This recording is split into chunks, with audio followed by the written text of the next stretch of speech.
Good morning, students.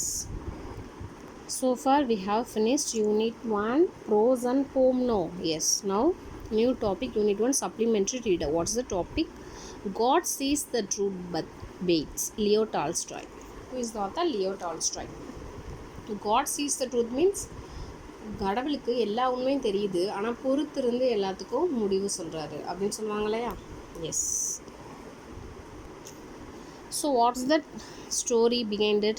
Here's a story about faith, forgiveness, freedom and acceptance of a young merchant named Axianov who was sent to prison for a crime he didn't commit. So அக்ஸியானோங்கிறவர் ரொம்ப நல்லவராக இருக்கார், young மெர்ச்சண்ட்டாக இருக்கார், ஆனால் jail ப்ரிசனுக்கு போகிறாரு. எதுக்கு? அவர் பண்ணாத தப்புக்காக போகிறாரு. ஸோ சம் பிகைன் ஸ்டோரிஸ் தர். ஏதோ ஒரு ஸ்டோரி இருக்குது, நம்ம பார்க்கலாமா? S. In the town of Vladimir lived a young merchant named Ivan Dmitrich Aksianov. So what's that character? Ivan Dmitrich Aksianov. Vladimir என்ற ஒரு ஊரில் young merchant வாழ்றாரு. He had 2 shops and a house of his own. 2 shop இருக்குது, ஒரு own house இருக்குது. Aksianov was a handsome, fair-haired, curly-headed fellow, full of fun and very fond of singing.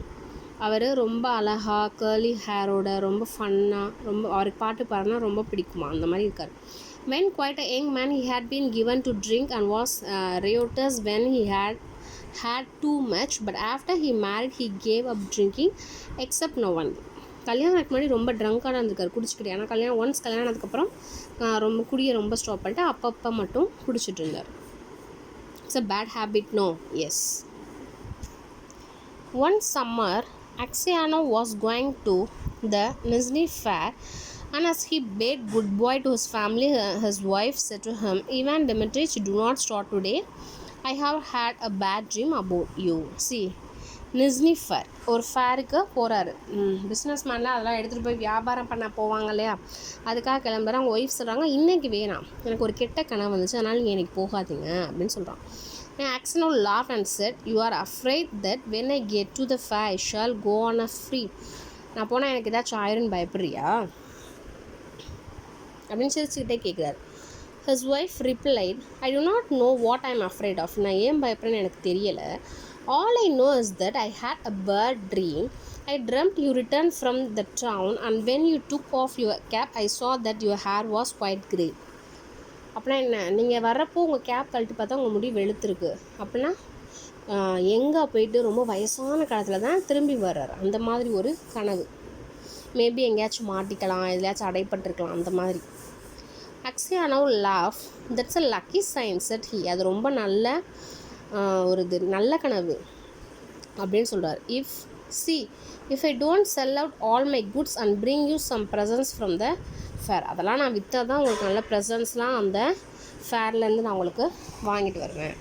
So he said goodbye to his family and drove away. பாய் சொல்லிட்டு கிளம்பிட்டார் ஹார்ஸில். When he had travelled halfway, he met a merchant whom he knew and they put up at the same inn for the night. So போகிற வேலை அவருக்கு தெரிஞ்ச ஒரு மெர்ச்சண்ட்டை பார்க்குறாரு. அவங்க இன் means what, ஐஎன்என் சத்திரத்தில் 2 பேரும் ஒன்றா தங்குறாங்க. They had some tea together and then went to bed and adjoining rooms. So tea குடிச்சிட்டு அவங்க பெட் அட்ஜாயினிங் ரூம்ஸ், அவங்க பக்கத்தில் இருக்கிற ரூமில் படுக்க போயிட்டாங்க.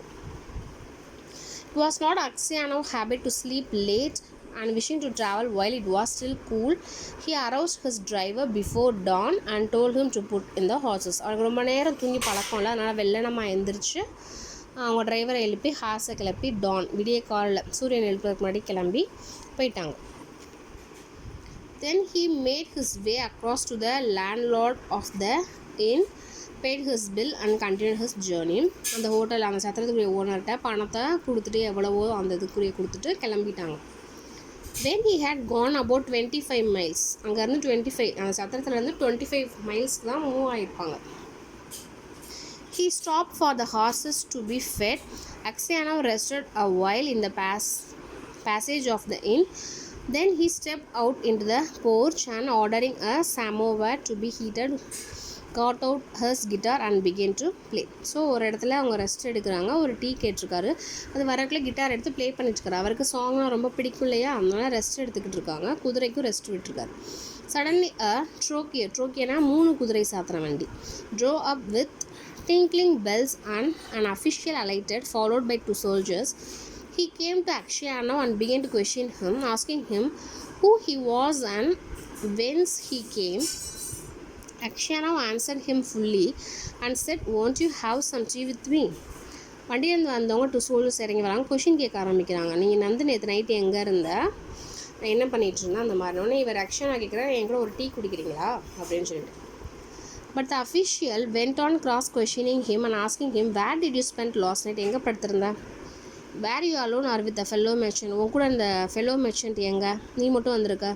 "Did you see the other merchant this morning?" அந்த இன்னொரு merchant நீ காலைல பார்த்தியா?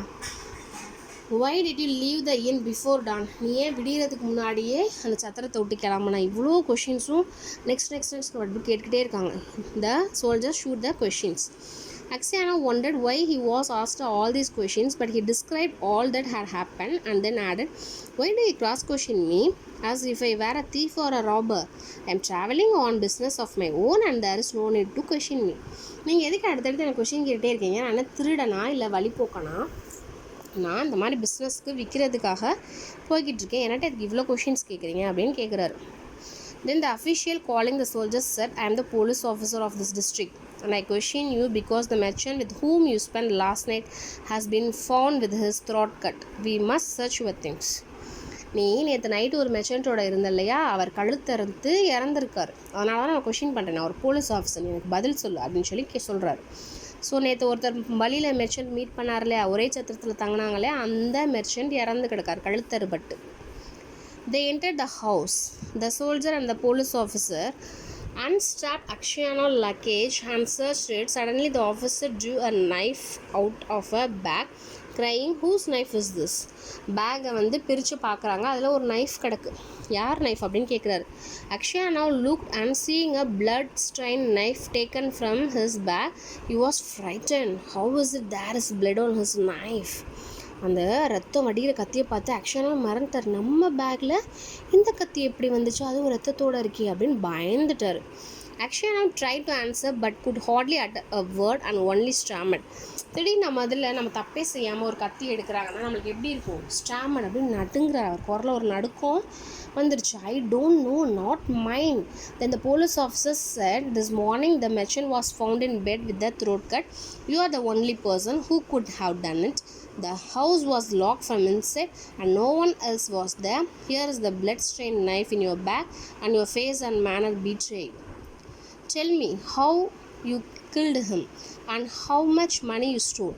உண்மையை சொல்லு, அவர் ரூம் உள்ளுக்குடி பூட்டி இருக்குது, நீ மட்டும்தான் கூட இருந்திருக்க, ஓம் பேக்கில் ரத்தம் படிஞ்ச கத்தி இருக்குது, அவர் கழுத்தறுத்தின கத்தி, ஓ முகம், இதெல்லாம் பார்த்தா நீ தான் அவனை ஏமாத்துருக்கன்னு தெரியுது. எதுக்காக கொன்ன, எவ்வளோ பணம் அந்த மெர்ச்சன்ட்ட இருந்து நீ திருடுன அப்படின்னு நெக்ஸ்ட் கொஷின் கேட்டுக்கிட்டே இருக்காங்க.